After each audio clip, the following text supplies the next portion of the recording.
for tonight's virtual lecture, Valcour, the 1776 campaign that saved the cause of liberty.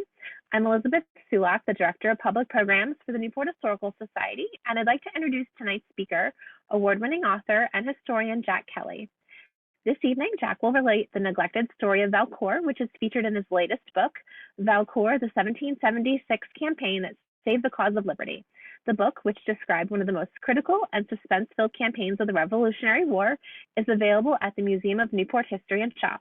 His previous work, Band of Giants, the amateur soldiers who won America's independence, received the DAR History Medal. He has published 5 novels and is a New York Foundation for the Arts Fellow in Nonfiction Literature. He has written for many national publications and has appeared on the History Channel, National Public Radio, and C-SPAN. He lives and works in New York's Hudson Valley. Before we officially begin our presentation, I wanted to remind everyone to please type any questions into the chat feature, and then I'll share them with Jack during the Q&A portion. So without any delay, I'd like to welcome Jack Kelly. Thank you very much, Elizabeth. Thanks to all the folks there at the Historical Society and everyone for tuning in. I'm going to be discussing my book, Valcour, the 1776 campaign that saved the cause of liberty. I refer to this as the most important unknown battle of the Revolutionary War. And I'll get to that in a few minutes as to why I call it that. But to begin, I want to set the scene. In July of 1776, the Patriots had just declared independence from Britain, and the military situation that they faced was dire. The British had sent over the largest expeditionary army in their history to put down the rebellion in America in one fighting season. And the target of that army was a corridor that ran from Quebec City down the St. Lawrence River, down the Richelieu River that flows out of Lake Champlain, then down the lakes to the Hudson River down to New York. This was really the main access to the interior of America. It was the only path down from Canada into what were then called the United Colonies. And in particular, it was the back door to New England. So if the British were to get onto the lakes or onto the Hudson River, they could attack eastward into Connecticut, Massachusetts, Rhode Island. To attack that corridor, they sent 2 armies, one to Canada and one to New York City. The Patriots also had 2 armies, one in New York City under George Washington, and then what they called the Northern Army, which was stationed at that time in Fort Ticonderoga and Crown Point, another nearby fort up on Lake Champlain. The Patriots were very aware of the strategic importance of the corridor because the year before they'd used that same route to invade Canada going the other direction. They'd started at Ticonderoga, took Montreal, and made it as far as Quebec City. You don't hear a lot about the invasion of Canada in the history books, partly because I think it was a little embarrassing for the Patriots to imagine them as these freedom-loving patriots, and their first inclination was to invade another province, but also because that operation was a complete disaster. They were not able to take Quebec City. In the spring, when that expeditionary army came over in 1776, the American army collapsed. They retreated about 200 miles back to where they'd come from, which was starting out in Ticonderoga. And the army that came down there in the summer of 1776 was a totally defeated, broken army without any morale, not much order. They left behind a lot of their equipment in Canada, and they had contracted an epidemic of smallpox while they were in Canada. So the 5,000 men that came down from Canada, about 3,000 were sick with the smallpox and had to be quarantined.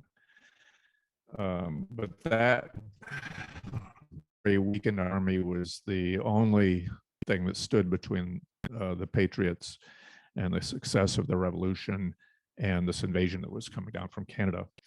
The fate of the nation in the North that summer, and this is a illustration of the two forts that the Americans occupied on Lake Champlain. Ticonderoga sits at the juncture of Lake George and Lake Champlain, and Crown Point is about 12 miles farther north. The fate of the campaign rested on, first of all, on General Philip Schuyler, not a very well-known Revolutionary War general. He was an Albany aristocrat. He actually spoke Dutch at home.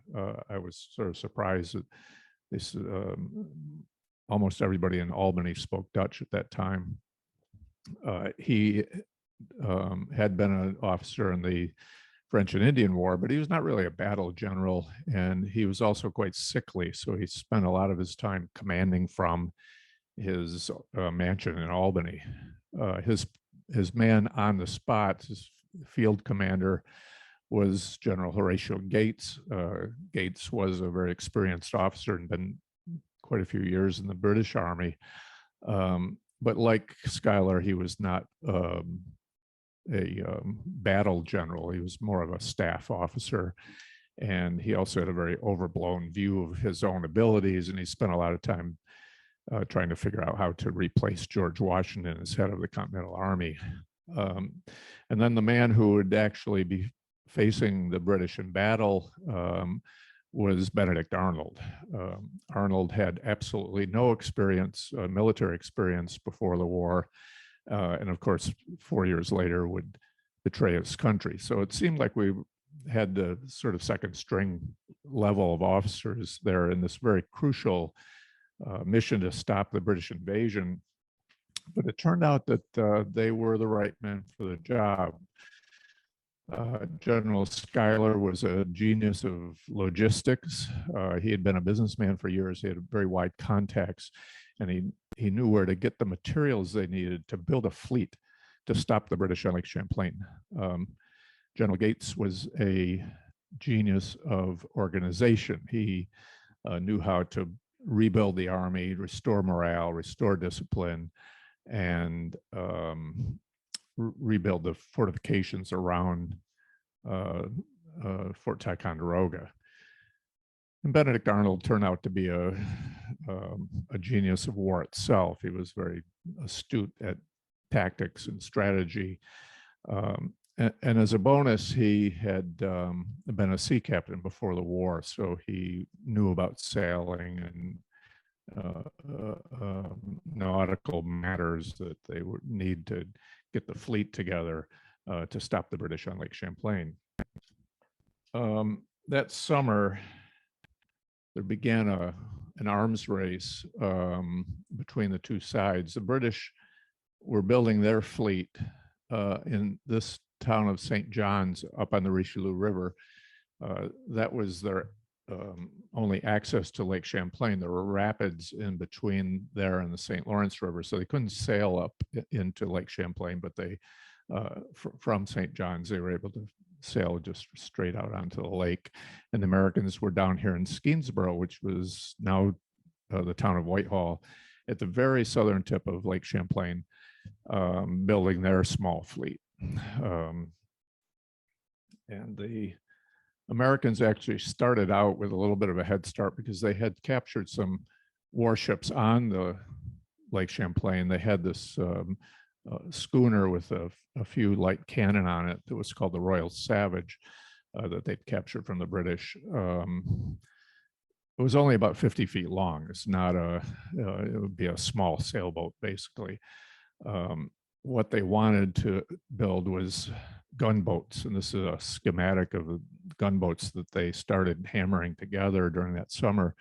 Those boats held 3 pretty good sized cannon, one in the bow and one on either side, and they were easy to build. They had a flat bottom and basically an oversized rowboat.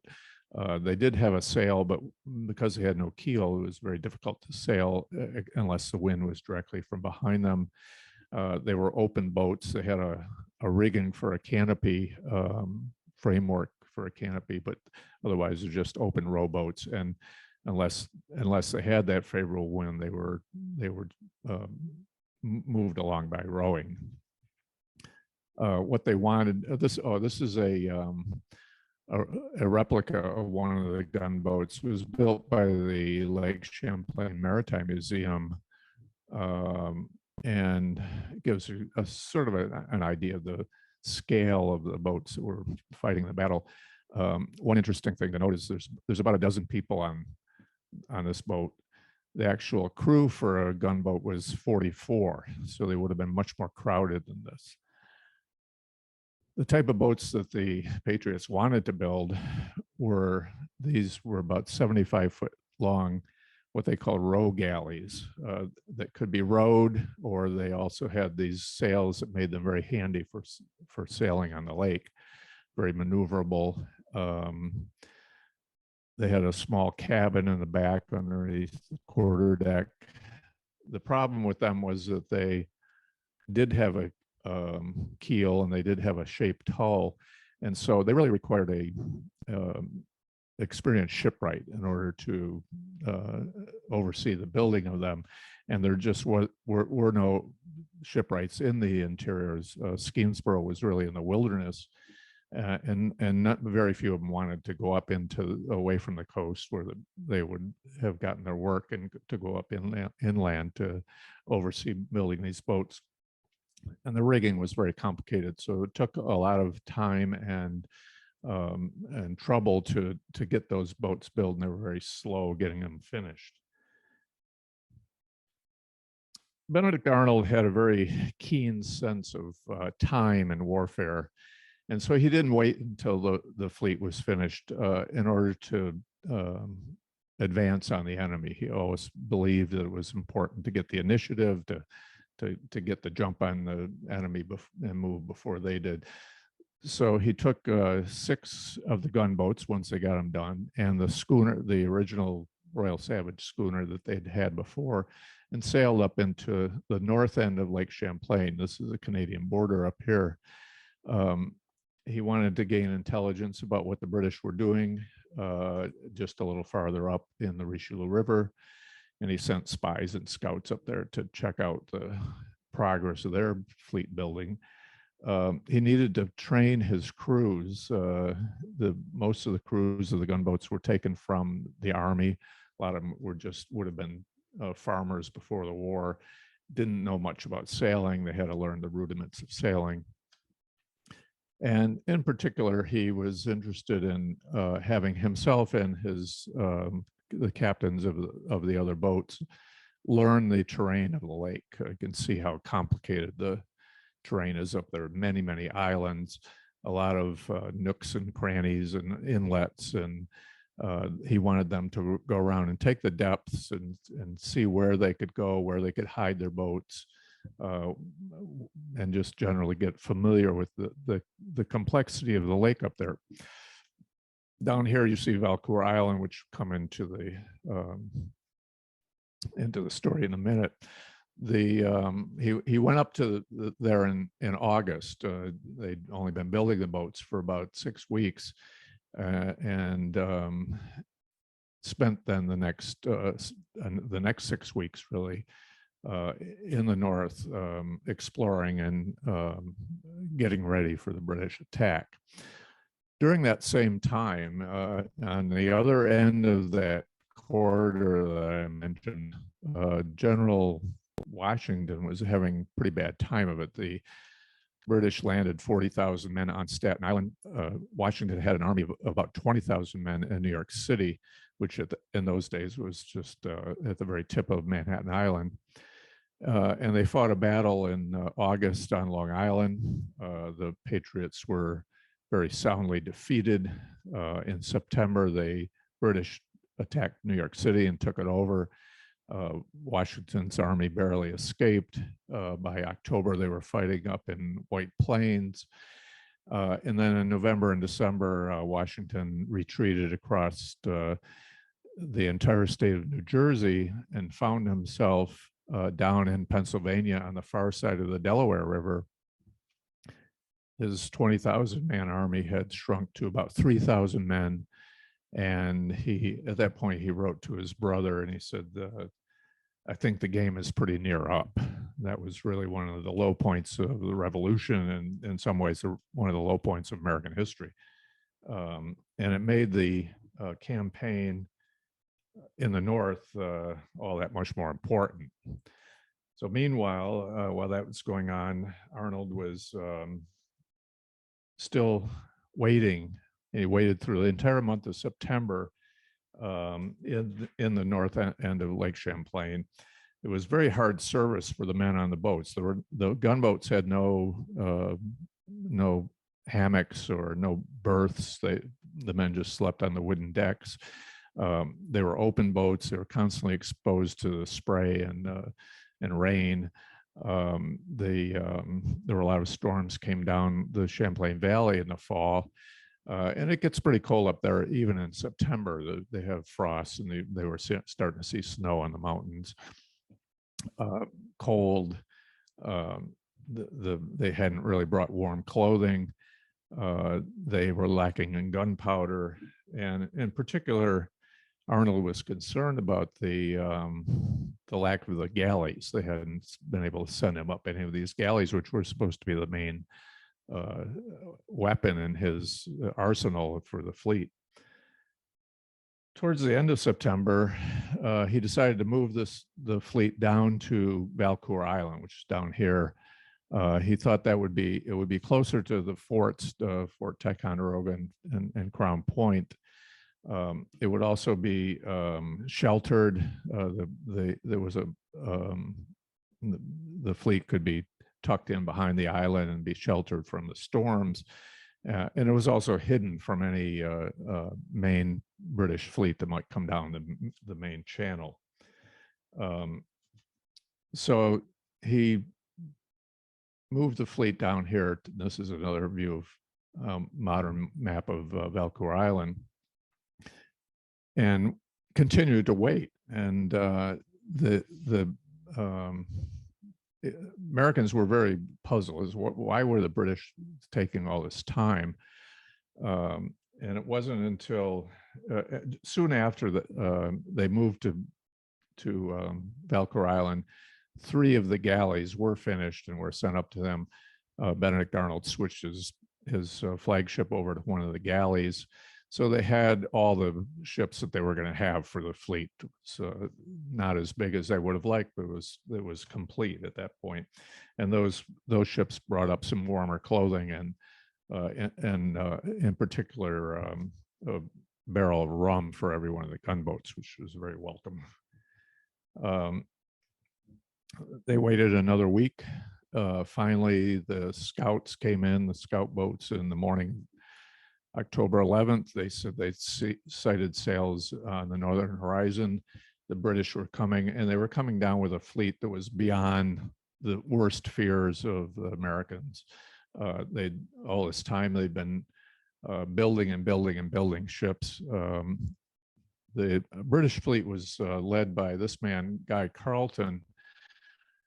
He had been the governor of Canada, was also the military commander of Canada, was a very experienced soldier, very astute, and quite cautious man. But that morning, coming down from the north, he was quite confident because he had spent this extra month that the Americans have been waiting up there to build a frigate. And this is a kind of generic representation of a frigate of that era. This is a 3-masted, square-rigged, really an ocean-going ship. Nothing had ever been seen anything like this on Lake Champlain. The British had it under construction at Quebec City and had completely dismantled it and shipped it up the Richelieu River and then put it back together at St. John's. Had a massive broadside of cannon, probably more firepower than the entire American fleet. In addition to that, Carleton had a artillery barge. He had a couple of schooners with guns on them. He had 20 gunboats, which were similar to the American gunboats. Their row had a single sail and were rowboats. Compared to the Americans, ended up with only 8 gunboats. And he had a 5,000 man advanced party of the Army waiting on shore that had their transport boats ready to follow him down the river in case he was able to deal with the American fleet. They would be ready to attack Fort Ticonderoga. So it seemed like everything really favored the British that morning. Benedict Arnold, in a way, had a great intuition for war, as I mentioned before, and he was almost like he could read Carleton's mind. He figured that the British would not come down the lake unless they had the wind at their back, which is what happened that morning. They had, there was quite a brisk north wind coming, and he also assumed that Carleton would assume that the Americans had retreated. In fact, some of Benedict Arnold's officers begged him to retreat. Once they got an idea of the size of the British force that was coming at them, that was all they could do. Otherwise, if they stayed here in this little bay, they would be obliterated by the British fleet. Arnold, though, had a plan, and he figured that Carleton would be in a hurry. Assuming that the Americans had retreated, he'd be trying to catch up to them. So he wouldn't go in and search behind every little island and every little cove, which is what happened. He didn't send out scout boats. He just went down as fast as he could down the main channel of Lake Champlain. So Arnold allowed the British fleet to come down the channel until they got down around this area. He then sent out some ships to fire at them from behind, just to provoke them.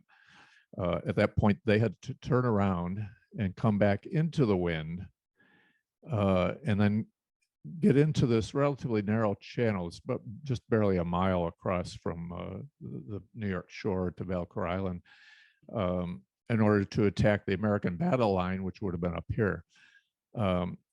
Most of the British ships were not able to do that. Square-rigged ships in particular have a very hard time sailing into the wind. And even the other major British ships were not able to tack back and forth enough to work their way up into that channel. So the main fight was between the American gunboats and galleys and the British gunboats, which, like the American gunboats being rowboats, they could easily move up there. Now, this is not a very accurate map, but it's a contemporary map that depicts the battle, and it gives an idea of the dynamics of this battle.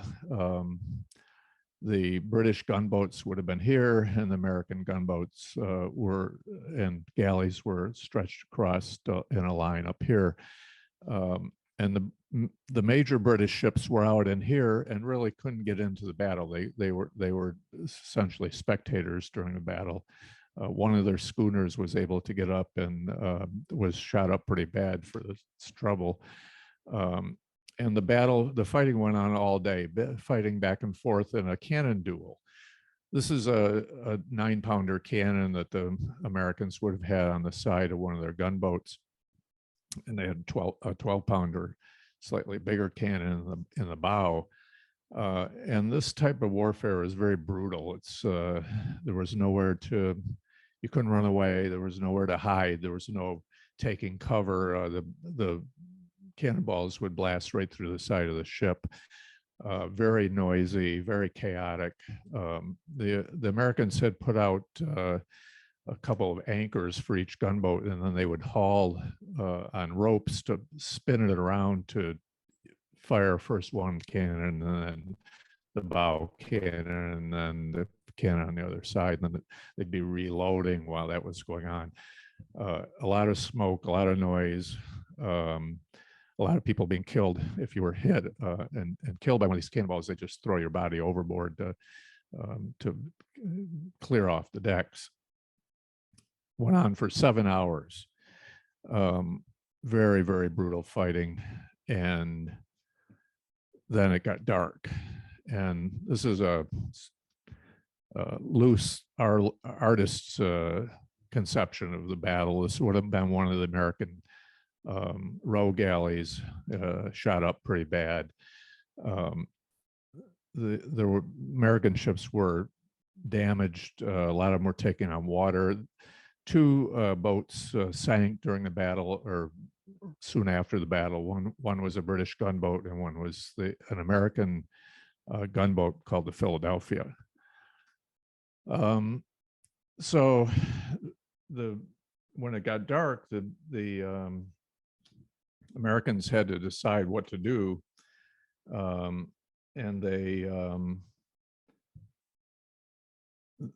it seemed like their only choices was to surrender this fleet or to wait until the morning. As the winds seemed to be starting to come around to the south, that would have allowed the main British ships to sail down on them in the morning and just obliterate them. So Benedict Arnold happened to come up with another option, which was to escape. And I think that the time they'd spent learning the lake really helped him now, because he was able to put his boats into a line and get as close as possible to the New York shore, even with the British fleet sitting at the entrance to Valcour Harbor. They were able to sneak out in the dark, move out away from the shoals that are near the Ausable River, and get out into Lake Champlain, and then row all the way down here to Schuyler's Island. The British, meanwhile, are sitting there waiting. As soon as it got light, they were ready to attack, and there was nobody there to attack. General Carleton was flabbergasted, and threw a fit. And then finally, somebody saw a sail down the lake, and the Americans had escaped.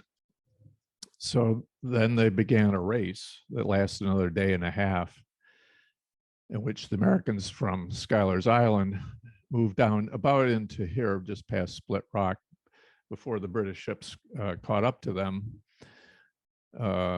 They'd had the head start, but the British had the faster ships. So these large British ships now started sailing down on them. Some of the American boats had sunk along the way. They had been too badly damaged in the original battle, and a couple of them did escape down to Ticonderoga. What was left was 4 gunboats and one of the galleys, with Benedict Arnold in the lead, and stood up to the Royal Navy through this area for about 2.5 hours, fighting back and forth, shooting with his cannon. Americans expended 3/4 of their ammunition in the first battle, so they didn't have a lot to answer to the British guns. And Arnold finally ordered all of his captains to pull into a little bay called Ferris Bay. You can see right here. It was a tiny little cove that they went in, ran aground, were safe from being able to be directly attacked by the British because they couldn't get into this shallow bay.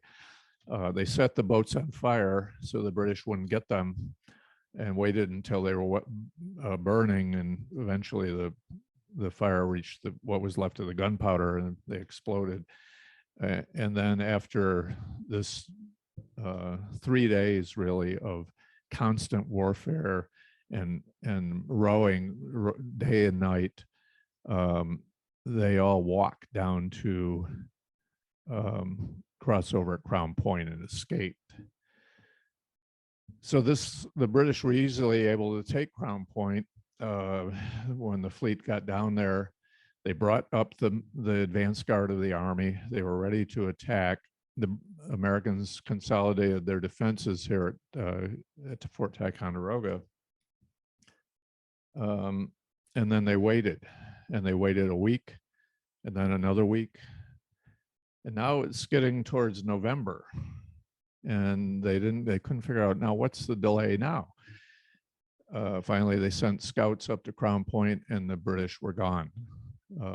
Carleton had decided that if he attacked Fort Ticonderoga and laid it under siege, that it was so late in the season that there was a good possibility of the lake freezing behind him. That would have been a disaster for the British. It would have cut them off from their supplies in Canada. So he decided that the best course for him was to go back to Canada now that he had defeated the British fleet, and come back the next year in 1777.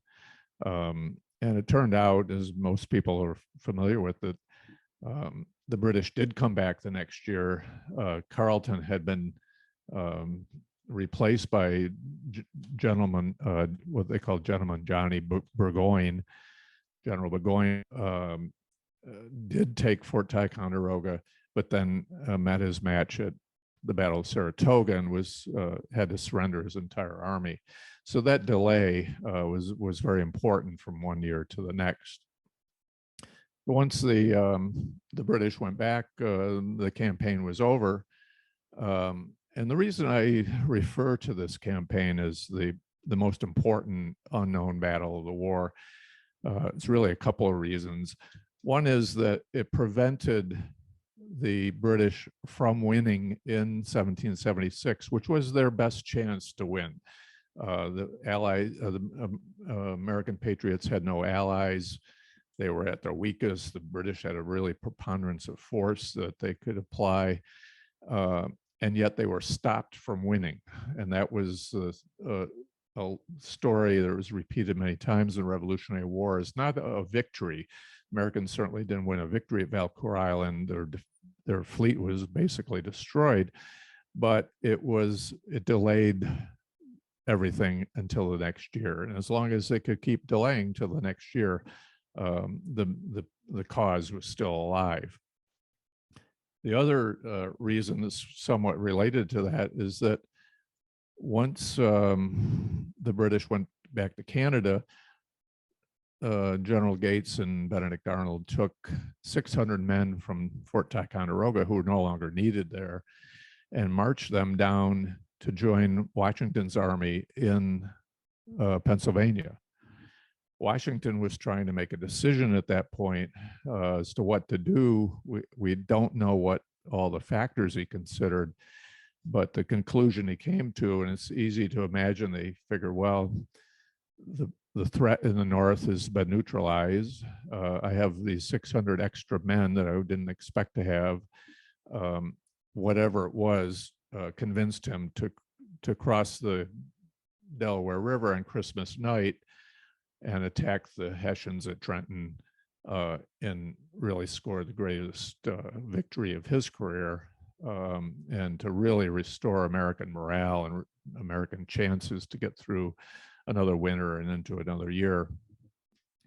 And the fact is that some of the men who fought at Valcour Island in October also crossed the Delaware with Washington in December and fought the Hessians at Trenton and were important in that victory as well. So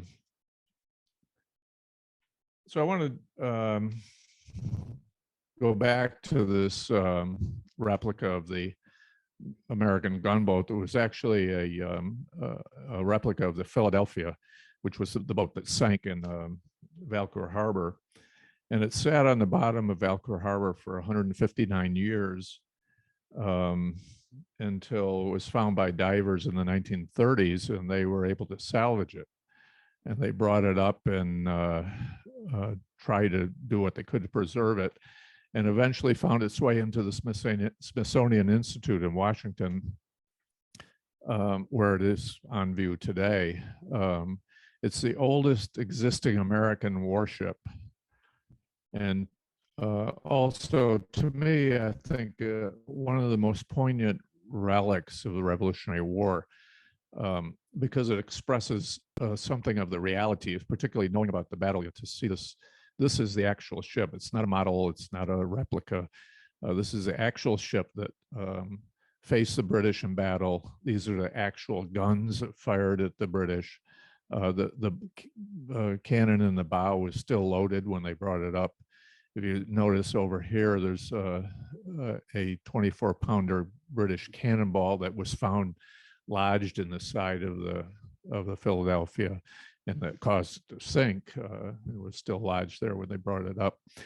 And these were the planks of this boat were actually absorbed the blood of of people that fought for our independence. So it's, to me, it's a very moving tribute to the Revolutionary War.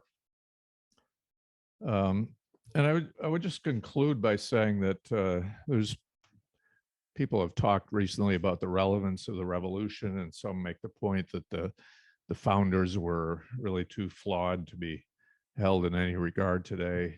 And certainly as a historian, I appreciate the need to look at the flaws and failings of the founding generation.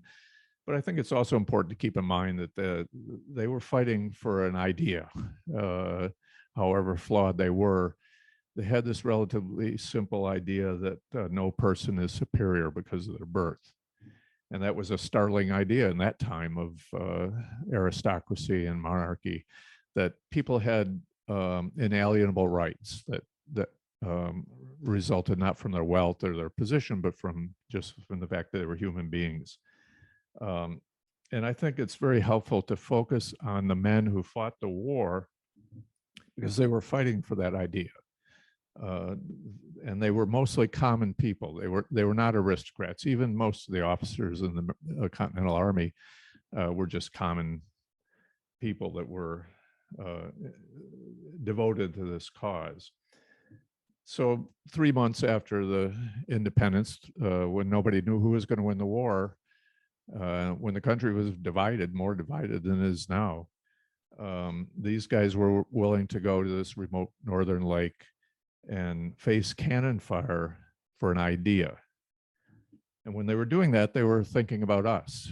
There are many references in the letters and diaries of that time to generations unborn that they assumed would profit from their sacrifice. So I'm hopeful, maybe in these difficult times that we're facing, that learning about these men and learning about their actions and their courage and perseverance can inspire us to believe that there's still life in that idea. So that ends my presentation. I encourage anybody who wants to get in touch with me or find out more about the book. I have a website, jackkellybooks.com, has a contact page on there. And the book is available from Amazon or any other bookstore. And if anyone has any questions, I'm happy to take them. Hi, thank you very much, Jack. I do have a couple questions. Can you talk a little bit about the Newport Connection? From my understanding, there are sailors from Newport who participated in this battle, and they were recruited. That were recruited from Newport? Yes. If that is true, I don't know about it. I know there was New Hampshire. There was people from New Hampshire.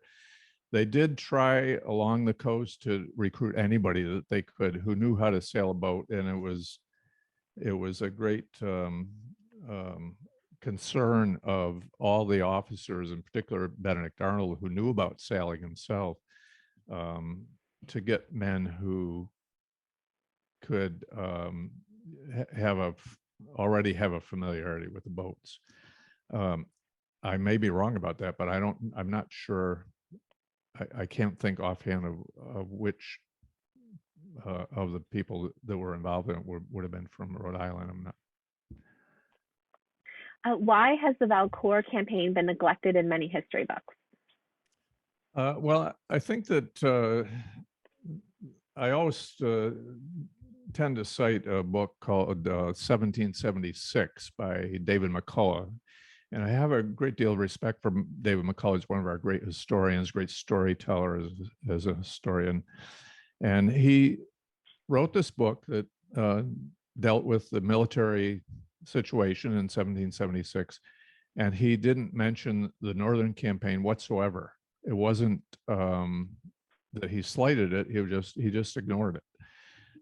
And I think partly it was that he wanted a triumphant story, which was the story of George Washington. George Washington's story during that same year was like the story of Rocky, where he's getting beaten very badly. He's pounded back onto the ropes. And then at the last minute, he scores a knockout. And that was sort of Washington's story.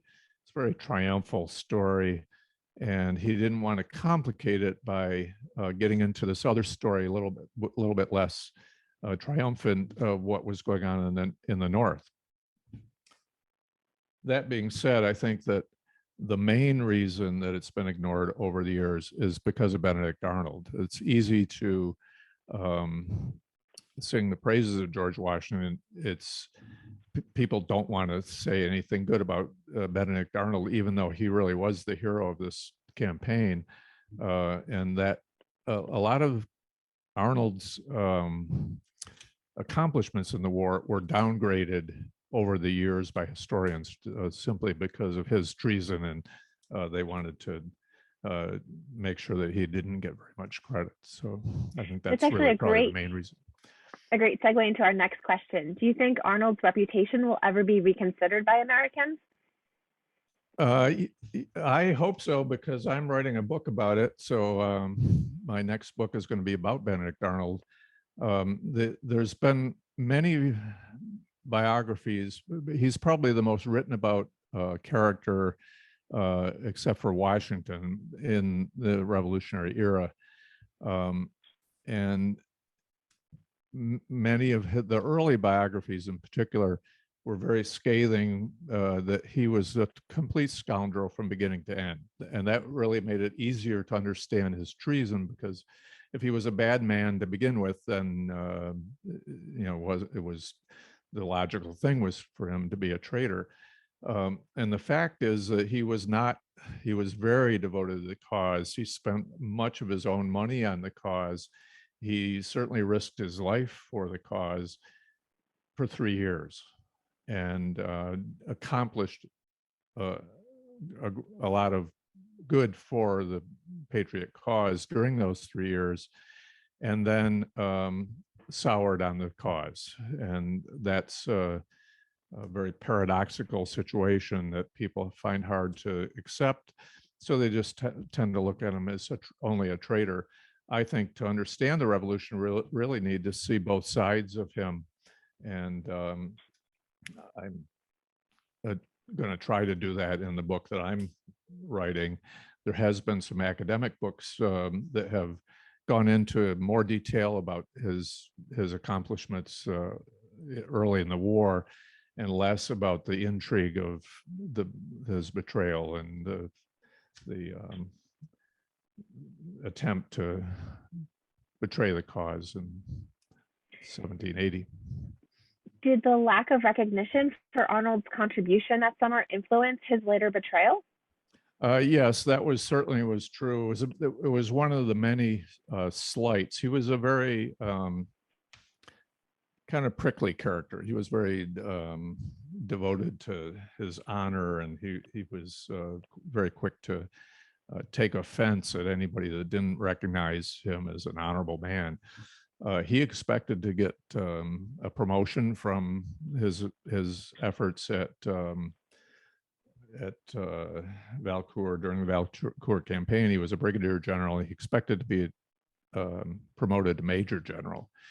And when the list of new major generals came out, which was all controlled by Congress, George Washington wrote to him and said, I expected to see your name on the list, as of course Benedict Arnold did too. And because it wasn't on the list, he felt that he was being slighted and that maybe he should resign. He considered resigning. And that, I think, rankled him and continued to rankle him as time went along. Our last question, was the Battle of Valcour America's first major naval battle? Yeah, I guess you could say yes, it was. There was actually no official American Navy at that time. The fleet was built by the Continental Army, and the men who were on the ships were really members of the Continental Army. So in that sense, it was not a battle of the U.S. Navy, which was only started later, but it was certainly the first and probably one of the most important naval battles of the war. And it's kind of ironic that it was on a relatively small lake up in the north part of New York State, but that's where it happened. And it was crucial for the remainder of the campaign. Well, I think that's going to pretty much conclude our program for this evening. Thank you, everyone, for joining us. And thank you so much, Jack, for sharing your time and expertise with us. We greatly appreciate it. So take care, everyone. Have a good evening.